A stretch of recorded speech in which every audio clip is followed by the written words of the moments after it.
Hello mga langga, good morning, kumusta kayong lahat? At ayun nga mga langga, pumasok na yung dalawang alaga ko at yung madam ko sa school. At dahil mag-isa na naman ako dito sa bahay, kaya eto maglinis na naman tayo. At eto nga mga langga, ang una ginawa ko ay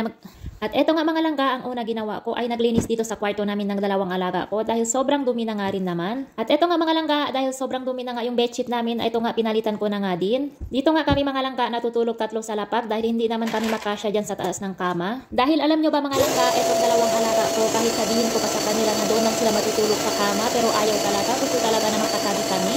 At okay lang naman mga langga, sa nanay nila kahit dito kami natutulog sa lapag, wala naman problema dahil hindi naman maselan yung amo ko at hindi naman siya maarte. At dahil sobrang dumi nga mga langga ng kwarto namin, kaya ito nag-bathroom talaga ako. At may mga chocolate pa nga dyan mga langga na nakita ko sa ibabaw ng curtain, paano ba naman yan, matutulog na nga lang pero kumakain ka.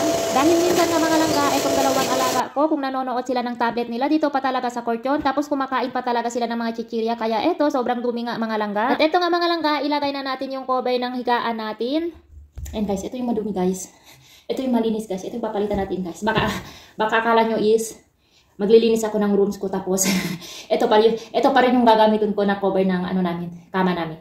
So ito guys, magkaparehas lang talaga sila yan guys. So ito yung madumi guys. So ito yung ipapalit natin.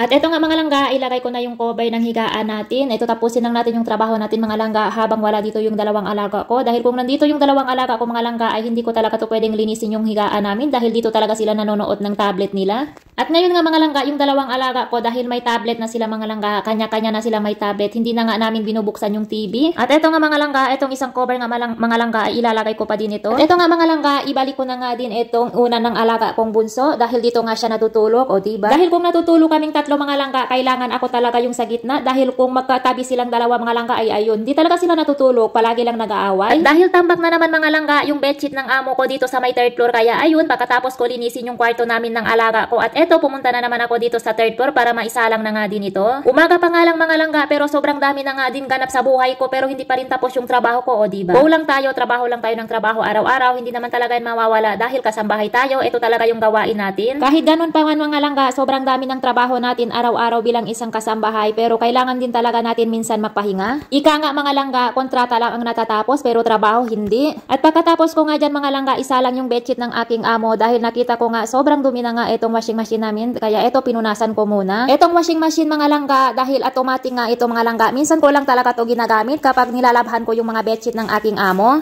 At pagkatapos ko nga mga langga, isa lang yung bedsheet ni madam, kaya ito nagwalis-walis na din ako dito sa may hagdanan. Sobrang dumi na nga din mga langga itong hagdanan papuntang third floor dahil ilang linggo na din ako hindi nakapaglinis dito sa taas. At dahil itong linggo din mga langga, ewan ko, palagi din talaga umuulan at palagi din talaga mga langga malakas ang hangin, kaya sobrang dumi nga din talaga dito sa may third floor. At pagkatapos ko nga mga langga magwalis sa hagdanan, eto bumaba din ako dito sa may kwarto ko para kunin ko yung labahan ng aking mga alaga. At eto nga mga langga, paakyat na naman tayo, dala-dala na natin yung labahan ng ating dalawang alaga, kaya tara samahan nyo ko, maglalaban na naman tayo ulit. Yung bedsheet nga mga langga ni madam ay hindi pa nga din tapos at eto meron na naman, o diba sobrang dami natin labahan araw-araw. Ganyan talaga mga langga kapag maraming alaga. At eto nga mga langga, piliin lang natin muna yung puti, parang ikaw pinili tapos iniwan char. So yun guys, naisalang na natin yung damit ng mga alaga ko. Damit yun ng mga alaga ko guys.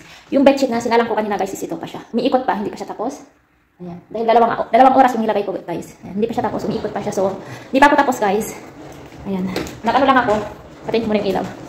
Nag-map na ako sa may second floor namin. First floor guys, hindi pa din ako tapos.